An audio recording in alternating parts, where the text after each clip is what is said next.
Ladies and gentlemen, boys and girls, I am extremely excited to host the very first episode of School of Wellness. And today with me is a gentleman I've said before, I respect and know him. I call him the son of Kian Jokoma, Mr. Steve Victor Muchiri. How are you doing, my brother? I'm very good, man. Salama, man. Good. All right, man. So good to be here. Good to be here. Yeah. I mean, we're just going to make it extremely conversational. Yes. No more, serious stuff. Yeah. I chilled out kiasi kama hiyo. Yeah. Anyway, we were coming and you were telling me something very fascinating, that you may see a man who's having a lot of sex and people may say he's promiscuous, but you say there may be underlying issues. Absolutely. Yeah. This is because people don't know that there are things, addictions are different. Yeah. And there are people who are addicted to sex. But is that a bad thing? Now, is that a bad thing? Sex is a good thing. Yeah. But overindulgence of it in a way that it destroys you and destroyed your significant other or people in your life. Now that's a problem. That's a problem. Yeah. I don't know. I don't think so, Steve. Let me. In fact, let's not even make it an interview. Let's just talk about this thing. Okay. Let me tell you, Mwanaume. So, for me, I think generally people should be given the freedom to have as much sex as they want based on their own personal beliefs. If you're a Christian and you believe, to abstain is a good thing. And so at what point should we ever be worried that this person is having too much sex? At what point? Now, let me give an example. There is a story you are telling me and it really interested me. Yeah. Where you find that somebody is exchanging sex partners every day. Yeah. And they have the main partner, but they have other people who they meet, outside there without their partner knowing. And even if the partner knows, they're like, do whatever you want to do. They don't care. For them, as long as it's about them being satisfied. And this is not the satisfaction you for 1 week. It's every day. To a point where the partner even feels, hey, I can't satisfy this guy. And you see what this does is it becomes their lifestyle. It becomes part of them. If you remove that, they are done, or their life is not going to be okay. Now that I find that to be abnormal. It's an abnormal sexual urge. And if you do a scientific test on them, a psychological test, you realize there is something that is triggering that behavior, because that's a behavior. It's an outward behavior, but it's being triggered by things in the inside.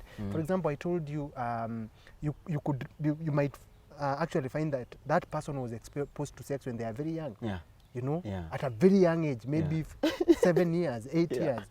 And that excitement that it gave them. The camera person is laughing. Is this story familiar? They can't. They can't do away with that. You see that feeling. Excitement. Of course, sex because of the endorphins that are released. That excitement makes them, they're like, what? I want to feel that excitement every day, because their mind was not ready then for such kind of exposure. So that now, if it's not taken care of when it's starting, it can lead to a sexual addiction. Wow. And you and I are Christians, but we know people out here who are not Christians. Why then do we always say that why do we call sex a demon in the church? Why do you call it a demon? You see, Odongo, the Bible is very clear. My people perish for lack of knowledge. And the Bible says, because you rejected knowledge, I will reject you. Okay?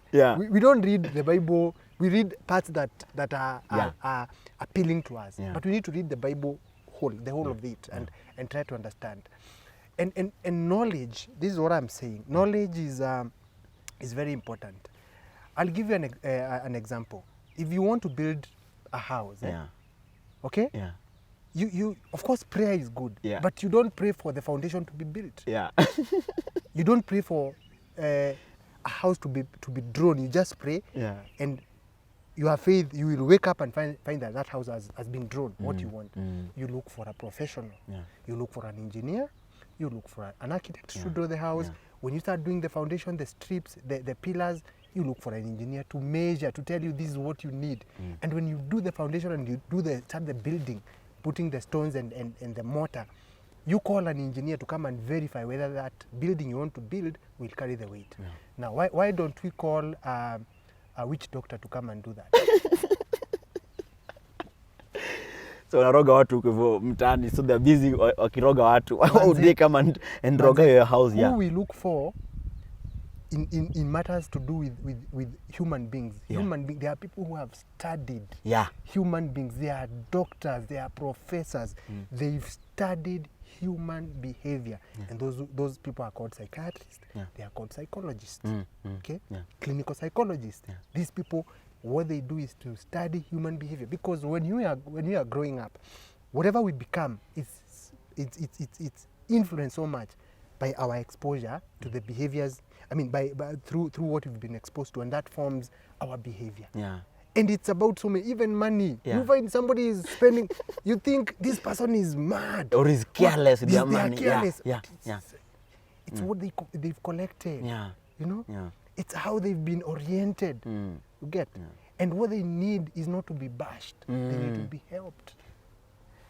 What they need is not to be bashed. They need to be helped. What they need is not to be baptized in anointing oil only. Yeah. That's fantastic. It's good. They actually need help.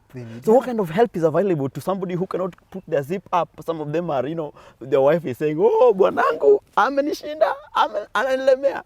Are there, what sort of help available? What sort of help is available is to talk to this person and to try and listen to them, get to know why they behave the way they do. And now, as psychologists do what we call psychological interventions. How can we help this person? Because behaviors can be learned and unlearned. Okay? Yeah. So how can they now start unlearning their behavior? And it's not a one-day thing. The other thing we expect is people to change overnight. Yeah. If you have been doing a behavior for 20 years, how can you change in 2 days, in 1 week, in 1 month? Yeah. It takes time and it takes patience. Yeah. So you need to be patient with this person. You need to understand why this person is the way they are. It's because of the things they've carried. It's because of who they've been told they are is okay for them. So for them, you telling them they're not okay, they cannot understand. Yeah. Unless now there is, evidence which is scientifically proven. Okay? And psychologists are psychology is a social science. Yeah. Okay? Yeah. So you are able to link behavior with how somebody has been brought up, what experiences, even things to do with things like trauma. Trauma doesn't leave people the same. Sometimes somebody might actually be sexually aggressive because of trauma. It's a way of dealing with what happened to them. Okay, so we need to be very, very, very, very specific on how we handle this thing, because if we want to help this society, we have to get back to the root causes of the problems the society is facing. The way we want to, if you find a building with a crack, you go to the engineer. That's why is this building having a crack? The same way, you need to go to people, the engineers of human body, human behavior, human anatomy, human anatomy, and they'll help us be able to deal with that. And I think the biggest frustration I have, and I think I've said this a couple of times, is that sometimes in our society, we are, I'm sorry to say it, but I believe we are a quack society, We just say, I have a burden to help men, and you come up with a curriculum, and then you go out here and make claims which are not scientifically proven, And so we have men who have signed up for different programs, a 10-day recovery program, a 10-day to make it well, a 20-day to do this, 30-day to do this, and people are putting money out here to go for programs, which I think, in my opinion, is like washing a pig and putting it on a high table. And then hoping that, now we have a pig on a high table, so we've reformed this pig, But deep down, when the pig sees mud, it will abandon the bow tie, it will abandon all the suit you put on it, and a pig will go into the mud. That's its default. They go back to default settings. Thank you. A pig, the default setting of a pig is to wallow in mud. It thrives in that. That's how it thrives. Okay? So the default position of a broken person would be to do broken things. And those broken things will break people. But if you don't go to the root cause of why they are doing those broken things, you may go through and do 110 causes. If these causes are not scientifically proven to deal with exactly why you behave the way you do, it doesn't matter. It doesn't matter. You're also telling me something that is so fundamental, that in terms of also in terms of how you can actually get into marriage as a man, you've not dealt with some of those baggages that you carried, and you get in, and then your wife wonders, why do you behave the way you do? And you're telling me something like, I don't know whether that is something you'd be willing to say. In this sex addiction kind of story. This is and what I was saying is, you see, what you bring when you get married, you bring your past and present to that marriage. So if you've not been able to handle or deal with sex habits, let me tell you, marriage sex will not deal with them. Because you cannot have sex every day in marriage. I mean, kids come, responsibilities come, there are bills to be paid. The other person might be so overwhelmed, they cannot have sex the way you want them to have. And in marriage, you also have to be considerate. You cannot just not your way. So if you have not dealt with those things, what will happen? You will develop other behaviors of dealing with your urges. And what will happen? Hurt your spouse. If you have children, your children get hurt.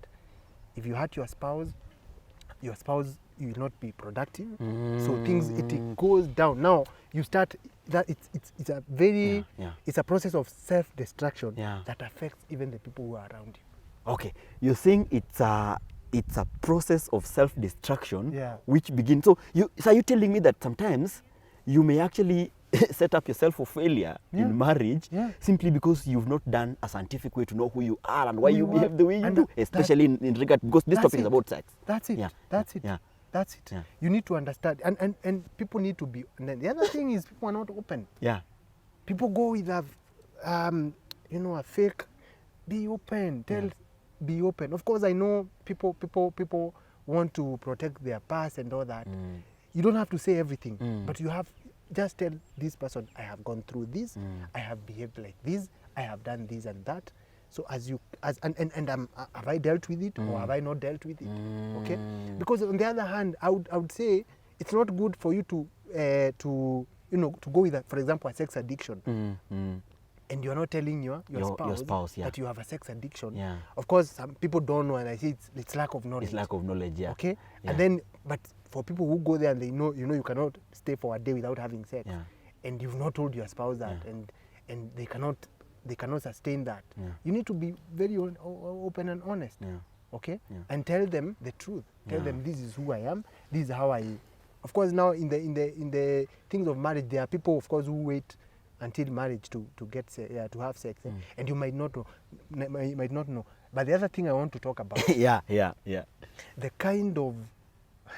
the kind of premarital counseling that is being done, as long as it's not psychological or it has no psychological background, and it's just about experiences. What I experience is not the same thing the other person experiences. And that's what is happening. We are not having professionals, because marriage is a relationship. Before you proceed to the very next episode, which we will be talking about that, I'd like you to tell these people, who are you and why would you be talking about these things? Who gave you the authority? So my name is Steve Muchiri, as we said when we were starting this. I am a trained psychologist. I have a degree in psychology from Daystar University. I have also done short courses in psychology, positive psychology. I have done also community development, a diploma level, and project management. Now, the past 10 years I've been focusing on personal development and focusing on human beings. And for the past 10 years, I have learned things about human beings, and I've helped human beings to become the best version of themselves. So that's where I'm coming. So all those 10 years, what have you done? Like for example, have they been training? Have they been personal development? I have been doing training, personal development training on different areas of life. And I have really learned a lot along the way, because when you interact with people, you also get to know them, and you get to learn a lot of things. And in my 10 years, I would say there are people who I have seen move from one point to another, where they were and where they are today, and they've progressed because of, as I said, they have the knowledge. So what they need is wisdom to apply the knowledge. And if you apply knowledge, that is, now you have wisdom to apply knowledge, you move forward. You all right, absolutely. And Steve was telling me that there's a unit he did called human sexuality in class. A unit in class. It's an entire unit. let me tell you, Yeah, yeah. we were learning about sex. Yeah. Can you imagine? For me, I mean, it was one, I got an A. Yeah. It's one of the courses in psychology. I got a clean A. Yeah. Honestly, Yeah. it's interesting. Yeah. You learn about it and you're like, why do people judge? First of all, we are sexual beings. Yeah. There is nothing to be ashamed about. Yeah. Human beings are sexual beings. Yeah. You know, from conception, you are formed Oh, you're a product of sex. of sex. Yeah. Okay? Yeah. So we should not be ashamed about it. What you should do is get knowledge Yeah. how our sexuality affects who we are. Okay? That's all we need. Yeah. All right? Yeah. Yeah. Yeah. And you know, now there are people who also who've specialized in that. Yeah. If you do a master's, you do you know, a PhD, you realize somebody has really specialized in that, because specialization is also good. Yeah. Yeah. But we need to look at things from, as I said, psychology is a social science. From a scientific, what is this that people become the way they are, including this very, very controversial topic of LGBTQ. If you look at it, it boils down to human sexuality, you know. But if you start talking about it from a point of judging, bashing, and condemning, judging, bashing, condemning, and also, you know, looking at it from one aspect, a spiritual problem, religious, not even spiritual, not spiritual, a religious problem. Yeah, you get. Yeah. So we need to look at things from, because this is what I say, Danish. Yeah.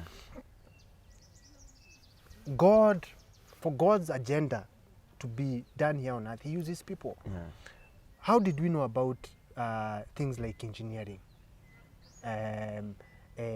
We have doctors, okay? We have different professionals doing different things. How do these people make the society become better? It's because they have knowledge, and they've made that knowledge so well that they packaged it so well that they are using it to solve problems. That's why we look for Chinese contractors to do SGR, because we know these guys have done it. Yeah. Yeah. Okay? Yeah. On the other hand, as I said, when we are dealing with human problems, we need to look for people who've studied human